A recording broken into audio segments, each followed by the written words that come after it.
ಬೆಂಗಳೂರು ಸೇರಿ ಜನದಟ್ಟಣೆ ಇರೋ ಮಹಾನಗರಗಳಲ್ಲಿ ಟ್ರಾಫಿಕ್ದೇ ಸಮಸ್ಯೆ. ಸರಿಯಾದ ಸಮಯಕ್ಕೆ ಆಫೀಸ್ಗೆ ಬರೋದಕ್ಕಾಗಲ್ಲ, ಮನೆಗೆ ಹೋಗೋದಕ್ಕಾಗಲ್ಲ.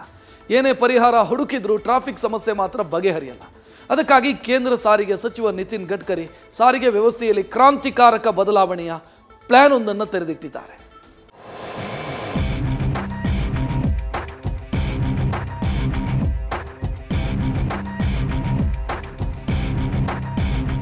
ಹೆಚ್ಚು ಜನಸಂಖ್ಯೆ ಹಾಗೂ ಸಂಚಾರ ದಟ್ಟಣೆ ಇರುವ ಮಹಾನಗರಗಳಾದ ಬೆಂಗಳೂರು, ದೆಹಲಿಯಲ್ಲಿ ಭವಿಷ್ಯದ ಸಾರಿಗೆಯಲ್ಲಿ ಮಹತ್ವದ ಬದಲಾವಣೆ ತರುವುದಕ್ಕೆ ಕೇಂದ್ರ ಸರ್ಕಾರ ಮುನ್ನುಡಿ ಬರೆಯಲು ಸಜ್ಜಾಗಿದೆ. ಬೆಂಗಳೂರಿಗೆ ಹೈಪರ್ ಲೂಪ್ ಪಾಡ್ ಟ್ಯಾಕ್ಸಿ ಶೀಘ್ರ. ಸಮೂಹ ಸಾರಿಗೆ ವ್ಯವಸ್ಥೆ ಬಗ್ಗೆ ನಿತಿನ್ ಗಡ್ಕರಿ ಘೋಷಣೆ. ಮುಂದಿನ ತಲೆಮಾರಿನ ಸಾರಿಗೆ ಸಂಸ್ಥೆ ಕುರಿತು ಕೇಂದ್ರ ಸರ್ಕಾರದ ಮಹತ್ವಾಕಾಂಕ್ಷೆ ಬಗ್ಗೆ ಕೇಂದ್ರ ಸಾರಿಗೆ ಸಚಿವ ನಿತಿನ್ ಗಡ್ಕರಿ ಬಹಿರಂಗಪಡಿಸಿದ್ದಾರೆ. ದೇಶದ ಸಾರಿಗೆ ವ್ಯವಸ್ಥೆಯಲ್ಲಿ ಕ್ರಾಂತಿಕಾರಿ ಬದಲಾವಣೆ ತರಲಾಗುವುದು. ಶೀಘ್ರದಲ್ಲೇ ಹೈಪರ್ ಲೂಪ್, ಮೆಟ್ರಿನೋ ಪಾಡ್ ಟ್ಯಾಕ್ಸಿ ಹಾಗೂ ಎಲೆಕ್ಟ್ರಿಕ್ ಬಸ್ಗಳು ಸಂಚರಿಸಲಿವೆ ಅಂತ ಕೇಂದ್ರ ಸಚಿವ ನಿತಿನ್ ಗಡ್ಕರಿ ತಿಳಿಸಿದ್ದಾರೆ. मुंबई, कलकत्ता, चेन्नई, बेंगलोर, पुणे, हैदराबाद, पॉपुलेशन बढ़ रही है. ये निश्चित रूप से एक चैलेंज है, आह्वान है. लेटेस्ट हमने एक बहुत अच्छा flash charging electric bus 135 seater की है. अभी टेंडर निकला, आज रिसीव होगा इतने में, और नागपुर में हम ये बस सर्विस शुरू करेंगे.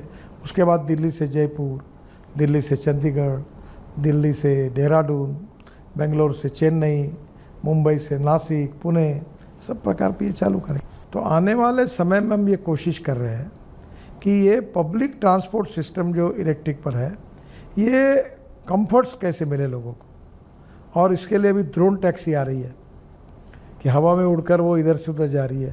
अभी 2 सीटर 4 सीटर तक विकसित हुई है. आने वाले समय हाइपर लूप को हम देश में लाने की कोशिश कर रहे हैं. वर्ल्ड की best public transport technology on electric उनको ला रहे हैं.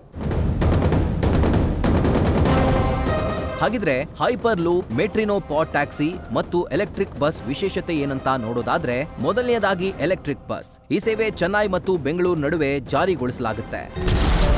ಮೆಟ್ರೋ ರೀತಿ ಎಲೆಕ್ಟ್ರಿಕ್ ಬಸ್ ಪರಿಚಯಿಸಲಾಗ್ತಾ ಇದ್ದು, ಇವು 3 ಬೋಗಿಗಳನ್ನ ಹೊಂದಿರುತ್ತವೆ. ಬಸ್ನಲ್ಲಿ ಆರಾಮದಾಯಕ ಸೀಟ್, ಎಸಿ ಹಾಗೂ ಪ್ರತಿ ಸೀಟ್ ಬಳಿ ಲ್ಯಾಪ್ಟಾಪ್ ಇಡೋದಕ್ಕೆ ವ್ಯವಸ್ಥೆ ಇರಲಿದೆ.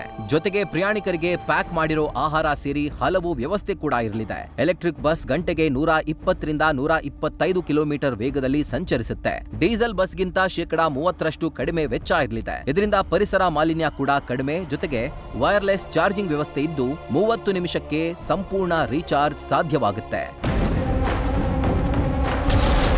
ಮೋನೋ ರೈಲಿನ ರೀತಿ ಆಗಸ್ದಲ್ಲಿನ ಹಳಿಗಳಲ್ಲಿ ಸಂಚರಿಸಲಿದೆ. ಒಟ್ಟಿಗೆ 2 ರಿಂದ 6 ಜನರು ಸಂಚಾರ ಮಾಡಬಹುದಾಗಿದ್ದು, ಗಂಟೆಗೆ 60 ರಿಂದ 130 ಕಿಲೋಮೀಟರ್ ವೇಗ ಇರುತ್ತೆ. ಕೇವಲ ನಿಗದಿತ ಮಾರ್ಗದಲ್ಲಿ ಮೆಟ್ರಿನೋ ಪಾಡ್ ಟ್ಯಾಕ್ಸಿ ಸಂಚರಿಸಲಿದ್ದು, ಪ್ರಯಾಣಿಕರು ನಿಲ್ದಾಣದಲ್ಲಿ ಇಳಿಯೋದು, ಹತ್ತೋಕೆ ಸಾಧ್ಯವಿದೆ. ಇನ್ನು ಹೈಪರ್ ಲೂಪ್ ಪ್ರಯೋಗದ ಹಂತದಲ್ಲಿರುವ ವ್ಯವಸ್ಥೆ. ಇದಕ್ಕೆ ನೆಲದಾಳ ಅಥವಾ ಆಗಸದಲ್ಲಿ ಸಂಚಾರಕ್ಕೆ ವಿಶೇಷ ವ್ಯವಸ್ಥೆ ಇರುತ್ತೆ. 700 ರಿಂದ 1200 ವೇಗದವರೆಗೆ ಸಂಚರಿಸಬಲ್ಲ ಸಾಮರ್ಥ್ಯ ಇದಕ್ಕಿದೆ. ಹೈಪರ್ ಲೂಪ್ ದೂರ ಪ್ರಯಾಣಕ್ಕೆ ಹೆಚ್ಚಿನ ಅನುಕೂಲವಾಗಲಿದ್ದು, ಇದುವರೆಗೆ ವಿಶ್ವದಲ್ಲಿ ಎಲ್ಲೂ ಇಂಥ ವ್ಯವಸ್ಥೆ ಜಾರಿಯಾಗಿಲ್ಲ. ಇದನ್ನ ಭಾರತದಲ್ಲಿ ಜಾರಿಗೆ ತರೋಕೆ ಕೇಂದ್ರ ಚಿಂತಿಸಿದೆ. ಇದಿಷ್ಟೇ ಅಲ್ಲದೆ ದ್ವಿಪಥದ ಹೈವೇಯನ್ನ ಚತುಷ್ಪಥಗೊಳಿಸುವುದು ಸೇರಿದಂತೆ ಸಾರಿಗೆ ವ್ಯವಸ್ಥೆಯಲ್ಲಿ ಸಾಕಷ್ಟು ಬದಲಾವಣೆ ತರೋದ್ರಿಂದ ಭಾರತದ ಚಿತ್ರಣವೇ ಬದಲಾಗಲಿದೆ ಅಂತ ನಿತಿನ್ ಗಡ್ಕರಿ ಹೇಳಿದ್ದಾರೆ. ಇಷ್ಟೆಲ್ಲಾ ಯೋಜನೆಗಳಿಂದ ಟ್ರಾಫಿಕ್ ಸಮಸ್ಯೆ ಕಂಟ್ರೋಲ್ ಆಗೋದ್ರ ಜೊತೆಗೆ ಭಾರತ ಅಭಿವೃದ್ಧಿಗೆ ಮತ್ತೊಂದು ಕೈಗನ್ನಡಿಯಾಗುತ್ತೆ. Jagadish, national desk, news first.